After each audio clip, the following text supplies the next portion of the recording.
Hello दोस्तों, कैसे हो आप सब। आई होप आप होंगे बिल्कुल स्वस्थ मस्त और बिल्कुल दुरुस्त। तो इंडियन कोस्ट गार्ड के जीडीडीबी यांत्रिक के सेकंड शिफ्ट का पेपर हो चुका है 29 मार्च का। और उसके भी मेरे पास काफ़ी सारे क्वेश्चंस आए। मैथ के आए हैं, रीजनिंग के आए हैं, इंग्लिश के आए हैं, जीके के आए हैं, साइंस के क्वेश्चंस आए। तो जो भी क्वेश्चंस आए मैं आपको फटाक से एनालिसिस करा देता हूँ। और आपको जो भी क्वेश्चंस मिले हैं मैं आपसे रिक्वेस्ट करता हूँ तो नीचे कमेंट करके जरूर से जरूर बताइए, क्योंकि आप सभी लोग वीडियो तो देख रहे हो लेकिन क्वेश्चंस बहुत कम लोग ही सेंड कर रहे हैं। तो चलिए, फिर भी मेरे पास जो क्वेश्चंस अभी मिले हैं मैं आपको बता देता हूँ।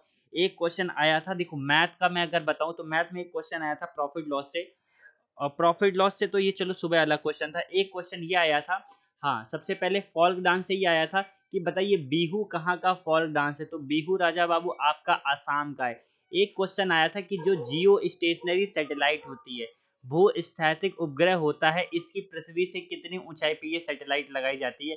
तो जितने भी आपके भू स्थैतिक उपग्रह होते हैं वो अर्थ सरफेस से 36,000 किलोमीटर की ऊंचाई पे लगाए जाते हैं। मे भी अगली सेट में आपसे पूछ सकता है लो अर्थ ऑर्बिट में वाली सैटेलाइट कितने पे लगाई जाती है। तो ये अर्थ सरफेस से 600 किलोमीटर के ऊपर।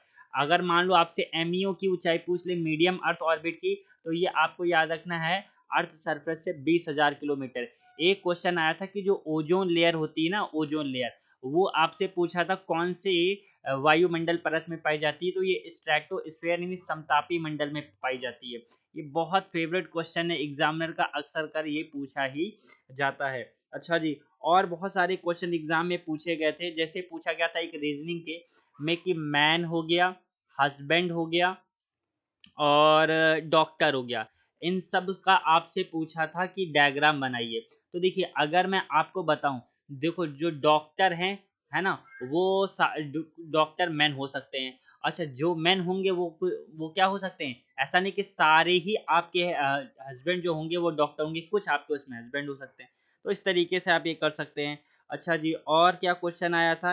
एक क्वेश्चन आपका आया था, हाँ, जीके में, कि फर्स्ट नोबेल प्राइज किसको मिला इंडिया में, या एशिया में पूछा हो या इंडिया में। तो फर्स्ट नोबेल प्राइज अगर इंडिया में पूछा है या फिर एशिया में पूछा है तो रविन्द्रनाथ टैगोर जी हो जाएगा। 1911 में, 1911 में इनको मिला था और गीतांजलि के लिए इनको मिला था। अच्छा जी, और क्या क्वेश्चन आए थे। और क्वेश्चन आपके एग्जाम में पूछे गए थे कि रेजिस्टेंस जो होता है ना, प्रतिरोध, प्रतिरोध किससे नापते हैं।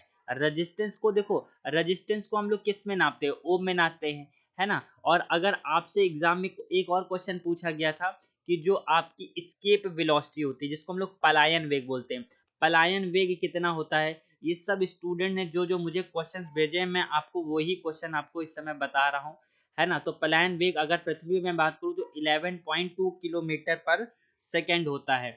अच्छा जी, और अगर मैं आपसे क्वेश्चन बताऊं तो एक क्वेश्चन आपसे पूछा गया था, मेरे पास और कोई क्वेश्चंस, हाँ जी, एक क्वेश्चन ये पूछा गया था कि जो आप मतलब साइंस का क्वेश्चन था कि जैसे मान लीजिए एक व्रत है, तो व्रत में आपसे पूछा था हाईएस्ट पॉइंट ऑफ वेलोसिटी कितनी होती है, √2gh होती है। हाँ जी, एक क्वेश्चन आपका ये पूछा गया था। अगर मैं इंग्लिश की बात करूँ तो इंग्लिश में क्वेश्चन आया था जो अलॉट होता है ना, अलॉट, इसका पूछा गया था सिनोनिम। अब अलॉट का सिनोनिम बहुत सारे हो सकते हैं। अलॉट का हो सकता है ग्रांट करना, है ना, सहमति देना। अलॉट का ये हो सकता है किसी को असाइन करना, है ना, ये होता है। या फिर आपसे ये हो सकता है, एक पूछा गया था पॉजिटिव का, जो पॉजिटिव होता है ना, इसको एंटोनेम पूछा गया था। तो पॉजिटिव का एंटोनेम जो होता है वो निगेटिव होता है। एक पूछा गया था जो सेपरेट होता है ना, इस सेपरेट का आपसे वो पूछा गया था, तो इसका हो जाएगा आइसोलेट। सेपरेट मतलब क्या होता है, अलग करना, आइसोलेट मतलब अलग करना, है ना जी। एक क्वेश्चन और आपका पूछा गया था। हाँ जी, और मैं आपके क्वेश्चन देख लूँ और मेरे को जो जो स्टूडेंट ने भेजे हुए हैं।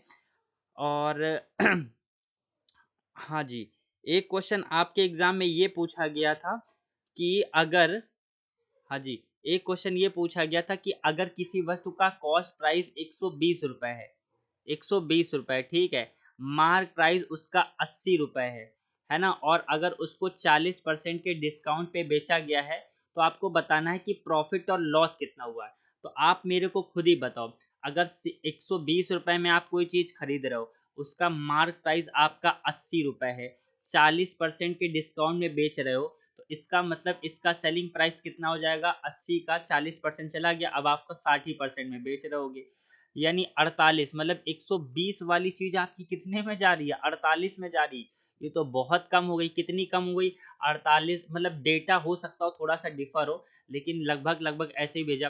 तो अगर 120 वाली 48 में भेजो, 48 2 50, 50 100, अगर आप इसको इसमें से माइनस करोगे, 10 में से 8 गया 2, 12 में से 4 गया 8, है ना? 120 इंटू 100, मेरे ख्याल से डेटा उसने गलत दिया हुआ है, लेकिन कुछ इस तरीके का एक क्वेश्चन जो था वो स्टूडेंट ने बोला था कि पूछा गया था। प्रॉफिट लॉस से 1 और 2 क्वेश्चन आए थे। अच्छा जी, और एक क्वेश्चन आया था मैथ से कि x प्लस 4 और x इंटू 10, आपसे बोला था इनका मल्टीप्लाई करना था। अब बताइए इसको मल्टीप्लाई करना क्या होता है? एक्स स्क्वायर हो जाएगा प्लस 14x हो जाएगा प्लस 40 हो जाएगा, बस हो गया क्वेश्चन। और भाई साहब वेन डायग्राम से क्वेश्चन आए थे, पेपर फोल्डिंग से क्वेश्चन आए हुए थे, है ना? इन पे क्वेश्चन पूछे गए थे। अच्छा, एक स्टूडेंट ने बताया कि 5 का, है ना, 5 का क्यूब रूट पूछा गया था। एक क्वेश्चन आपका ये आया हुआ था। अगर ऐसा क्वेश्चन है तो आप लोग मुझे नीचे कमेंट करके ज़रूर से ज़रूर बताइएगा। हाँ जी, और क्वेश्चन अगर मैं आपको बताऊँ तो मेरे पास और भी कुछ स्टूडेंट ने क्वेश्चन भेजा था कि एक आया था ट्रायंगल से कि एक सजी ट्रायंगल जो है वो एबीसी है। ये एक ट्रायंगल एबीसी है। इसमें यहाँ पे एक ये आपका मान लीजिए ये एंगल सी का बाइसेक्टर खींचा गया है और मान लीजिए ये पॉइंट ओ है। अगर एंगल ए की वैल्यू 36 डिग्री थी तो इसकी वैल्यू क्या होगी? इसकी जस्ट डबल हो जाती है, 72 डिग्री हो जाती है। अच्छा, एक स्टूडेंट ने क्वेश्चन बताया कि सर जी x प्लस वाई बराबर हमें दिया था 15, है ना? और x इंटू वाई बराबर हमें दिया हुआ था क्वेश्चन में 14। हमसे क्वेश्चन में पूछा था x माइनस वाई की वैल्यू बताइए।